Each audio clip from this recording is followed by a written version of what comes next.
পরপর কয়েকদিন মার্কেটের নেগেটিভ ট্রেডিং সেশনের পর আজকে আমরা মার্কেটের মধ্যে একটা ভালো পজিটিভ ক্লোজিং পেয়েছি। নিফটি 140 পয়েন্ট পজিটিভে, সেন্সেক্স 446 পয়েন্ট এবং ব্যাংক নিফটি 137 পয়েন্ট পজিটিভে ক্লোজ দিয়েছে। এছাড়াও আমরা যদি মিড ক্যাপ এবং স্মল ক্যাপ ইন্ডেক্সের দিকে ফোকাস করি, সেখানেও একটা ভালো পজিটিভে ক্লোজিং পেয়েছি। মিড ক্যাপ ইন্ডেক্স 465 পয়েন্ট এবং স্মল ক্যাপ ইন্ডেক্স পরপর 7 দিন নেগেটিভে ক্লোজিং দেবার পর আজকে 186 পয়েন্ট পজিটিভে ক্লোজ দিয়েছে। আগামীকাল নিফটি ব্যাংক নিফটির কোথায় স্ট্রং সাপোর্ট আছে এবং কীরকম ট্রেড করবে সেটা নিয়ে আলোচনা করব। আর আজকের ভিডিওয়ে 4টে স্টক নিয়ে ডিসকাস করব, যে স্টকগুলোর কোয়ার্টার ওয়ানের রেজাল্ট এসছে এবং সেই রেজাল্ট কীরকম এসেছে সেই নিয়ে ডিটেলসে আলোচনা করব। চলুন তাহলে ভিডিওটা শুরু করা যাক। তো ভিডিও শুরু করার আগে বলি, যদি চ্যানেলে ফার্স্ট টাইম ভিজিট করে থাকেন তো চ্যানেলটা সাবস্ক্রাইব করে নেবেন আর পাশে থাকা বেল আইকনটা প্রেস করে রাখবেন।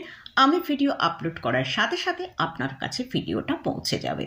আর ভিডিওটা ভালো লাগলে অবশ্যই লাইক এবং শেয়ার করতে ভুলবেন না। তো আজকে আমরা মার্কেটে যেটা দেখেছি যে নিফটি ওপেনিং টাইমে ওপেন হয়েছে 24,609, সেখান থেকে নিফটি একটা লো তৈরি করেছিল 24,598। তারপর আমরা কিন্তু অন স্ক্রিন দেখেছি নিফটি আজকে ভালো আপসাইড মুভ করতে শুরু করেছে এবং আমরা লাস্ট হাফে দেখেছি নিফটি যে হাইটা তৈরি করেছিল সেটা 24,847। ক্লোজিং টাইমে আমরা ক্লোজ পেয়েছি 24,821। তো নিফটি আজকে একটা স্ট্রং পজিশনিং ক্লোজিং দিয়েছে, যেটা হচ্ছে 24,800-র ওপরে।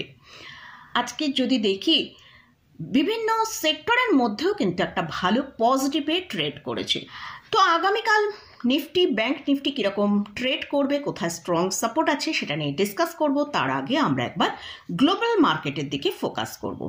এশিয়া মার্কেটে জাপান 375 পয়েন্ট নেগেটিভে, হ্যাংসেং 84 পয়েন্ট নেগেটিভে ক্লোজ দিয়েছে। এশিয়া মার্কেট কিছুটা ডাউন রয়েছে, কিন্তু যদি আমরা ইউরোপ মার্কেটের দিকে ফোকাস করি সেখানে কিন্তু আমরা দেখতে পাচ্ছি ইউরোপ মার্কেট একটা পজিটিভের মধ্যে ট্রেড করছে, যেটা প্রায় 0.7% থেকে 1.59% আপসাইডের তাদের পজিটিভে ট্রেড করছে।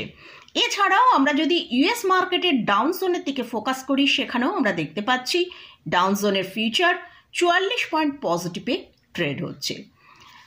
তো এবারে আগামীকাল কীরকম ট্রেড হবে সেটা নিয়ে ডিসকাস করব। যেটা স্ট্রং সাপোর্ট রয়েছে সেটা হচ্ছে 24,750 থেকে 24,800।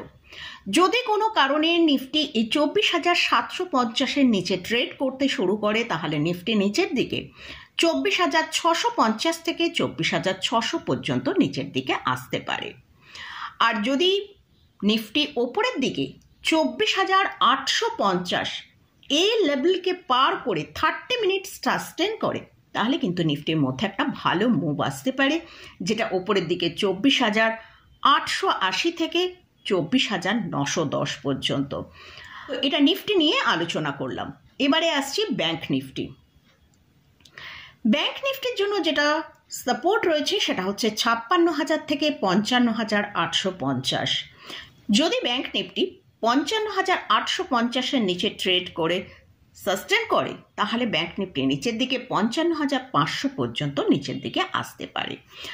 আর ওপরের দিকে যদি ব্যাংক নিফটি 56,300-র ওপর ট্রেড করে সাস্টেন করে, তাহলে ওপরের দিকে আমরা ব্যাংক নিফটিকে 56,535 পর্যন্ত একটা আপসাইড মুভমেন্ট করতে দেখতে পারি।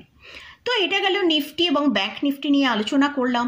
এবারে আসছি 4টে স্টক নিয়ে আলোচনা করব, যে স্টকগুলোয় আজকে একটা ভালো র্যালি এসেছে এবং এদের কোয়ার্টার ওয়ানের রেজাল্ট এসছে, তো সেই রেজাল্ট নিয়েও ডিসকাস করব। তো ফার্স্ট যে স্টকটা নিয়ে আলোচনা করছি সেটা হচ্ছে টাটা কেমিক্যাল। এই স্টকটা আজকে প্রায় 7%-এরও বেশি একটা র্যালি দেখিয়েছে। তো গতকাল মানডেতে এই স্টকের কোয়ার্টার ওয়ানের রেজাল্ট এসছে এবং সেই কোয়ার্টার ওয়ান রেজাল্টে net profit year on year বেসিসে 64% জাম্প করেছে। তো আমরা একবার কোয়ার্টার ওয়ানের রেজাল্টটা দেখে নেব। রেভিনিউ কোয়ার্টার ওয়ান FY26 অর্থাৎ জুন 2025-এ এসেছে 3,700 করোড়। ঠিক এক বছর আগে সেম পিরিয়ডে অর্থাৎ জুন 2024-এ রেভিনিউ এসেছিল 3,789 করোড়, অর্থাৎ ইয়ার অন ইয়ার বেসিসে আমরা যদি দেখি রেভিনিউ 1.5% ডাউন আছে। কিন্তু আমরা কোয়ার্টার অন কোয়ার্টার বেসিসে যদি দেখি মার্চ 2025-এ রেভিনিউ এসেছিল 3,509 করোড়, অর্থাৎ কোয়ার্টার অন কোয়ার্টার বেসিসে 6%-এর মতন কিন্তু রেভিনিউ বেড়েছে। এবার আমরা নেট প্রফিটের দিকে যদি ফোকাস করি সেখানে দেখতে পাচ্ছি জুন 2025-এ নেট প্রফিট এসছে 316 করোড়। ঠিক সেম পিরিয়ডে জুন 2024-এ অর্থাৎ এক বছর আগে নেট প্রফিট এসছিল 190 করোড়, অর্থাৎ ইয়ার অন ইয়ার বেসিসে আমরা 64% নেট প্রফিটের মধ্যে জাম্প করেছে দেখতে পাচ্ছি। এরই সাথে সাথে কোম্পানি কিন্তু তাদের এক্সপেন্স অনেকটা কমিয়েছে, তার ফলেই কিন্তু আমরা নেট প্রফিটের মধ্যে এতটা ভালো আপসাইড দেখতে পাচ্ছি। কোম্পানির রেজাল্ট এতটা ভালো আসার পর মর্গান স্ট্যানলি আজকে তারা এই স্টকের ওপর ডাবল আপগ্রেড দিয়েছে। তারা টার্গেট প্রাইস দিয়েছে 1,127 টাকা। তো তাই কিন্তু আজকে আমরা এই স্টকটার মধ্যে এতটা ভালো র্যালি দেখতে পেলাম। তো এই মর্গান স্ট্যানলি এই স্টকের ওপর ডাউনগ্রেড ছিল, তো সেটা চেঞ্জ করে তারা এটাকে আপগ্রেড করেছে, এই জন্য স্টকটার মধ্যে আমরা এতটা ভালো র্যালি দেখতে পেলাম। নেক্সট যে স্টকটা নিয়ে আলোচনা করব সেটা হচ্ছে এশিয়ান পেন্টস। স্টকের কারেন্ট প্রাইস চলছে 2,408 টাকা। স্টকটা আজকে 1.97% র্যালি দেখিয়েছে। এই কোম্পানিরও আজকে কোয়ার্টার ওয়ানের রেজাল্ট অ্যানাউন্স করেছে। তো সেই কোয়ার্টার ওয়ানের রেজাল্টে আমরা দেখতে পাচ্ছি নেট প্রফিট 6%-এর মতন কিন্তু ডিক্লাইন দেখিয়েছে। তো যেহেতু স্টকটা অনেক লোয়ার লেভেলে ট্রেড করছিল, তাই কিন্তু স্টকের মধ্যে আমরা একটা আপসাইড দেখতে পেয়েছি। তো আমরা একবার কোয়ার্টার ওয়ানের রেজাল্টটার দিকে ফোকাস করব। নেট প্রফিট জুন 2025-এ এসে করোড়। এক বছর আগে ঠিক এই পিরিয়ডে জুন 2024-এ নেট প্রফিট হয়েছিল 1,170 করোড়, অর্থাৎ ইয়ার অন ইয়ার বেসিসে 6% ডাউন দেখতে পাচ্ছি। তো এবারে আমরা যদি রেভিনিউর দিকে ফোকাস করি সেখানে আমরা দেখছি জুন 2025-এ অর্থাৎ কোয়ার্টার ওয়ান FY26-এ রেভিনিউ এসেছে 8,939 করোড়। তো ঠিক এক বছর আগে সেম পিরিয়ডে জুন 2024-এ রেভিনিউ হয়েছিল 8,970 করোড়, অর্থাৎ ইয়ার অন ইয়ার বেসিসের রেভিনিউ কিন্তু ডিক্লাইন হয়েছে। তো আমরা এই স্টকের যদি চার্টের দিকে ফলো করি সেখানে আমরা দেখতে পাচ্ছি স্টকটা তার লোয়ার লেভেলের কাছে ট্রেড করছিল, 2,325 টাকার কাছে আজকে ট্রেড করেছে। সেখান থেকে আমরা একটা ভালো আপসাইড দেখেছি, যেটা 2,418 টাকা পর্যন্ত। তো কোয়ার্টার ওয়ানের রেজাল্ট যে খুব একটা ভালো এসেছে সেরকম নয়, যেহেতু স্টকটা লোয়ার লেভেলে ট্রেড করছিল বলেই আমরা একটা আপসাইড মুভ দেখতে পেয়েছি। স্টকটা নিয়ে আলোচনা করছি সেটা হচ্ছে হ্যাপিয়েস্ট মাইন্ড।